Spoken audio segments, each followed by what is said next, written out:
네, 500만 명이 넘는 관객이 본 영화였죠. 살인의 추억 기억하십니까? 이 1980년대 경기도 화성에서 일어난 여성 연쇄 살해 사건을 모티브로 범인을 뒤쫓는 형사들의 집념을 다룬 영화였죠. 그런데 화성에서 여성들이 잇따라 사라지기 3년 전부터 충남 공주에서도 비슷한 사건이 일어났다는 사실 알고 계십니까?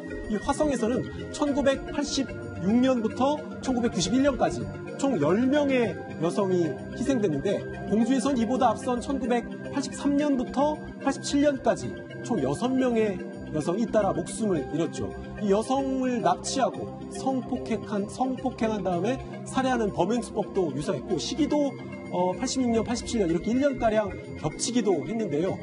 이 잔혹한 연쇄살인범에게 경찰은 공주에 있는 계룡산의 이름을 붙여서 계룡산 늑대라는 이름을 붙여줬습니다. 화성 연쇄살인 사건이 끝내 범인을 못 잡고 지금까지 미제로 남았지만 계룡산 늑대는 법의 심판을 피할 수 없었는데요. 이 1980년대 중반 시민들을 불안에 떨게 했던 연쇄살인마 계룡산 늑대의 정체는 과연 무엇이었을까요? 그리고 그가 여성을 상대로 이런 끔찍한 범죄를 벌인 동기 무엇이었을까요? 한겨레 재구성에서 확인해 보시죠. 충남 공주에서 부녀자들이 어찌된 일인지 하나둘 호련히 사라졌던 이 사건 언제 일어난 일인가요? 네, 이 사건은 1983년 7월에 처음 발생했습니다. 이때 공주에 살던 50대 여성이 근처 밭에 일을 하러 나간다고 해놓고는 도로자라는 겁니다. 네. 그때 처음 실종 신고가 됐었고요. 근데 이 사건이 일어난 뒤에 바로 7개월 뒤에 또 두 번째 실종이 일어납니다. 역시 공주에 사는 50대 여성인데요. 이 여성은 당일 절에 불공을 들이러 간다고 나선 다음에 종적이 사라졌던 것입니다. 자, 1983년 7월에 한 50대 여성이 그리고 7개월 뒤에 또 다른 50대 여성이 사라졌습니다. 이때까지만 해도 자발적으로 집을 나가거나 아니면 실종 상태라고만 생각을 했는데 얼마 뒤에 이 두 여인의 시신이 발견이 됐다고요? 네, 그렇습니다. 지금 이제 그 시신이 발견됐는데요. 한 사람은 계곡에서 옷이 벗겨진 채로 이제 그 죽음으로 발견됐고 또 한 사람은 야산에서 싸늘한 죽음으로 발견이 됐습니다. 그래서 이제 과연 이제 이것이 실종이 아니고 결국은 이제 어떤 그 변사 사건이 되는데 이 범죄 가능성을 염두에 두고 이것이 뭐 어떤 타살인지 아니면 사고사인지 이것을 이제 밝혀내야 되는 그런 어떤 숙제가 경찰에게 이제 주어지게 됩니다. 네.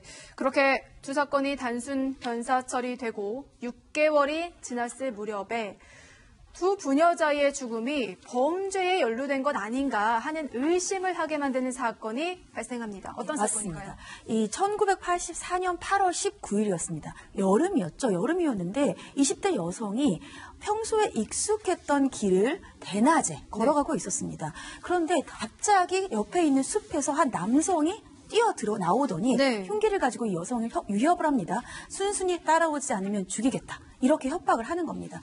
하지만 이 여성 강력하게 저항을 했고요. 이 성범죄의 시도에서 벗어나올 수가 있었는데 그 남성이 휘두른 흉기에 심한 상처를 입었지만 다행히도 강간미수로 이 사건은 끝났습니다.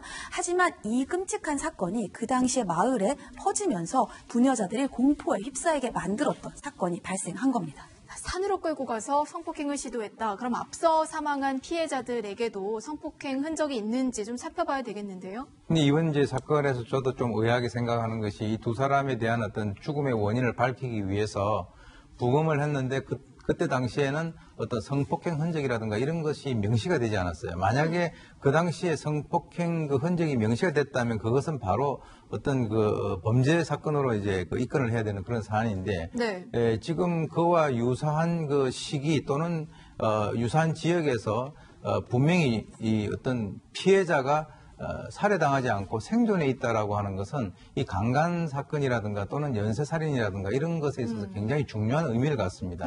그래서 이제 이번에 세 번째 발견한 이 사건으로 인해서 앞에 있는 사건들도 이제 그와 유사한 어떤 사건이 아니었겠는가라고 생각을 갖다 할 수가 있는데 현재 나온 것까지만 한다 하더라도 국과수에서 그 당시에 2명의 어떤 그 피해자가 성폭행의 어떤 흔적이 있다라고 하는 것은 밝히지 못한 것 같아요. 아, 그래요? 뭐 시신에서 별다른 반응이 없었으면 그 안을 일단 잡아야 될 텐데요.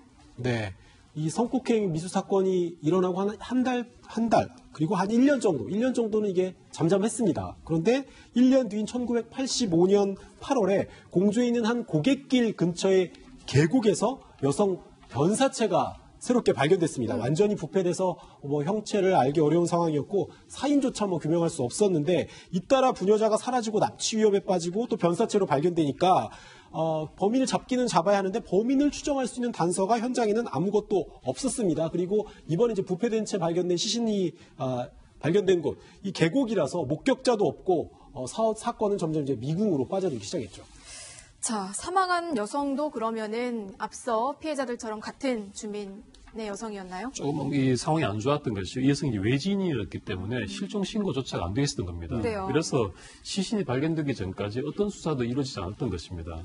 이미 많이 부패해버린 상태였고요. 예. 이 여성은 이제 20대 여성인데 그 마티고개 인근에 있는 절에 불공을 드리러 가는 길이었던 것으로 추정됐습니다. 네. 자, 그럼 지금까지 시신으로 발견된 여성만 3명이고 그리고 성폭행 당할 뻔한 여성이 1명입니다. 하지만 이 범인에 대한 정보가 하나도 없습니다. 범인이 1명인지 그리고 여러 명인지도 확실하지 않은 상황인데 이 사건들의 공통점이 있었나요? 일단 이제 유사한 지역에서 일정한 어떤 간격을 두고 사건들이 발생을 하게 되면 그 사건 간에 있어서의 연관성 분석을 통상 하게 됩니다.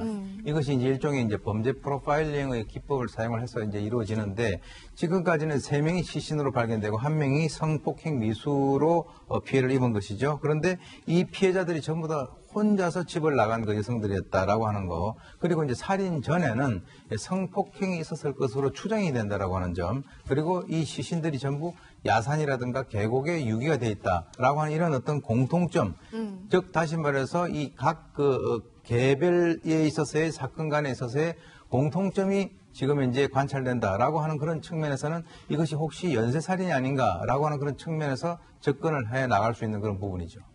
지금 뭐 나이도 모르고 이름도 모르고 복수인지도 모르고 단수인지도 모르고 지금 범인의 신원이 모르니까 당시 이제 경찰은 이 범행이 일어난 공주 일대에 있는 그 계룡산 이름을 따서 이 범인을 계룡산 늑대라고 불렀습니다. 여성을 노린 범인이라는 뜻에서 이제 늑대라는 이름을 붙였는데 실제로 뭐 이렇게 이름도 얼굴도 모르는 정체를 모르는 범인 같은 경우는 이런 식의 별명을 붙여서 특정하기도 해요. 뭐 발발이라는 이름을 붙여서 여성 성폭행범을 쫓은 적도 있고요. 이런 뭐 경우가 많기는 한데 계룡산 늑대를 찾는 게 수사팀의 최고 핵심 과제로 떠올랐죠. 그렇군요. 자, 4건의 범행이 이어지고 난 뒤에 어찌된 일인지 한동안은 실종 사건이나 사망 사건이 발생하지 않았다고 합니다. 그러다가 또 언제쯤에 비슷한 사건이 발생하게 되는 건가요? 마지막 사건이 있고 나서 1년 5개월 뒤 1987년입니다. 네요. 굉장히 오랜 시간 동안 조용했던 마을에 또다시 사건이 발생합니다. 한 40대 여성이 암자의 불공을 들이러 떠났다가 실종이 됐습니다. 그리고 나서 불과 1개월 뒤인 2월 28일에 50대 여성도 외곽에 있는 교회에 가다가 실종이 됐어요. 이 2명의 여성 결국 싸늘한 주검으로 발견이 됐고요. 네. 이 40대 여성 같은 경우에 허벅지에 자상을 입었고 50대 여성 같은 경우는 찰과상을 입은 상태로 둘 다 옷이 벗겨져 있는 상태였습니다. 즉 명백히 강간살인의 의심이 드는 사건이었던 겁니다. 상당히 비슷하네요. 한 사람이라고 이제 범인을 가정했을 때 뭐 7개월 뒤, 6개월 뒤, 뭐 1년 뒤 이렇게 좀 기간은 들쭉날쭉하지만 어쨌든 범행 지역이 비슷하다는 게 굉장히 특징적이네요. 네, 그것이 이제 보통 연쇄살인범에 있어서의 그 심리적인 냉각기라고 합니다. 즉 다시 말해서 하나의 사건을 하고 난 이후에 다음번 사건 때까지 어떤 그 본인의 범행 욕구가 솟구치는 그 기간을 우리가 심리적인 그 냉각기라고 하는데 이번 사건 같은 경우는 7개월, 6개월 또 1년 반 이렇게 되는데 전반적으로 자기에 대한 어떤 수사가 좁혀오는 그런 상황에서는 좀 오래 갈 수 있고요. 네. 그렇지 않은 경우는 좀 짧아질 수 있습니다. 그런데 범행의 그 현장 위치하고 그 범행 수법을 중심으로 해서 분석을 하건데 우리가 이제 지리학적 프로파일링이라고 하는 그런 기법이 있습니다. 그것은 뭐냐면 범죄자를 이런 그 발생된 장소를 중심으로 해서 범죄자가 어디에 거주를 하고 있을 것이다라고 추정을 하는 것인데요. 네. 그것은 이제 그것을 통해서 범죄자의 조속한 검거라든가 또는 지리적 분석을 통해서 다음번에 발생될 수 있는 범행 장소를 예측한다라고 하는 그런 측면에서도 이것이 잘 활용이 되고 있는 그런 기법입니다. 그렇군요. 자, 지금까지 총 5명의 여성이 시신으로 발견됐고요.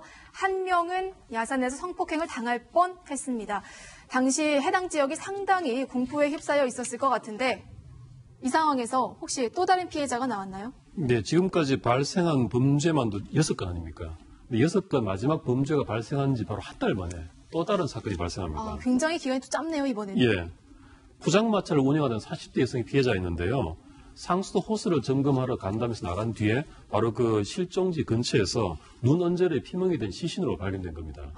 그래요. 앞선 피해자들과 똑같습니다. 피해자가 부녀자였고 범행 지역 역시 이제 비슷한데 같은 사람의 소행의 가능성이 상당히 높아졌습니다. 서둘러 잡지 않으면은 또 다른 추가 피해자가 나올 것 같은데 혹시 목격자는 없었나요? 네, 이 세 번째 희생자가 발견된 곳이 공주에 있는 마티고개 인근의 계곡이라고 했잖아요. 그런데 이곳에서 용의자로 추정되는 사람을 봤다는 진술이 나옵니다. 스님이 네. 165cm가량의 키의 30대 남자가 시내버스를 타고 이 고개 정상에서 내리는 걸 내가 자주 봤다. 항상 검은 옷을 입고 있었고 눈이 약간 사시였다. 사시였다. 네, 굉장히 이런 특이하네요. 특징, 구체적인 특징을 얘기하고 아무도 없는 고갯길에서 정상에서 내리는 게 조금 수상해 보였다라고 경찰에 제보를 하면서 수사가 급물살을 타기 시작했습니다. 자, 키 165cm, 30대 남사, 그리고 눈은 사시였고요. 항상 검은 옷을 입고 있었다. 자, 굉장히 의심스러운데 아직까지는 용의자를 특정하기에는 이른 것 같고 또 다른 뭔가 목격자나 증거는 있었나요? 이 용의자의 신상, 외관이 어떻게 생겼는지까지는 진술이 있었어요. 그렇다고 해서 그 사람이 누구인지를 특정하기에는 아직 부족한 거죠. 네. 근데 이때 결정적인 진술을 경찰이 확보를 합니다. 어떤 당시의 공주경찰 소속 형사들이 85년도에 공주시 한 마을에서 한 남자가 같은 마을에 있는 부녀자를 상대로 몹쓸 짓을 벌인 사건이 있었는데 그 당시에 합의를 봐서 조용히 넘어갔다는 것이죠. 그러니까 이 당시에 경찰들이 이 사람이 동일범일 수 있겠다는 생각을 했고요. 그래서 소문의 실체를 확인하는 작업을 거쳐서 결국 당시 피해자와 합의를 본 남자를 찾아내기에 이릅니다. 찾아냈습니다. 어디서 찾아냈나요? 경찰이 그 사람의 집으로 이제 달려갔는데요. 유력한 용의자로 특정한 집에는 당연히 자신을 잡으러 올 줄 알았다는 듯이 아주 태연하게 붙잡혔습니다. 잡으러 올 줄 알아 있습니다 라면서 잠까지 자고 있었던 거예요. 체포에 순순히 응했고 전과 사범인 강창구로 신원이 밝혀지면서 구속영장이 신청됐는데 왜 이런 범행을 저질렀느냐고 당연히 물어봤겠죠. 네. 그러자 강창구는 본인이 사시인데다가 발작성 질환을 가지고 있기 때문에 결혼을 하지 못하고 있어서 이 부분 때문에 부녀자들을 골라서 연쇄 성폭행 살인을 했다고 했고요. 처음에는 홀로 외진길을 지나는 사람에게 이제 그 계곡에서 처음에 발견된 여성 있잖아요. 네. 그 여성을 성폭행을 하다가 미수에 그치자 저항 때문에 하지 못하자 급하게 이렇게 살인까지 저지르게 됐다. 이렇게 범행 동기까지 털어놨죠. 자, 단순히 여성이 자기를 혐오한다는 이유로 무려 6명을 살해했습니다. 참 이해가 안 되는데 연쇄 살인범 강창구 재판부는 어떤 판단을 내렸습니까? 예, 강창구는 뒤늦게 자신의 범행을 참여한다면서 눈물을 쏟았지만 너무 이제 범행이 흉악하죠. 재판부는 사형을 선고했고 이 대법원에서 확정이 됐습니다. 그리고 이 사형은 90년 봄에 집행이 됐고요. 이때 강창구는 참회 표시로 자신의 눈과 신장을 기증했습니다. 충남 공주에서 발생한 부녀자 연쇄살인범 강창구의 이야기 오늘 판결의 재구성으로 살펴봤고요. 저희는 잠시 후에 실종자 찾기로 돌아오겠습니다.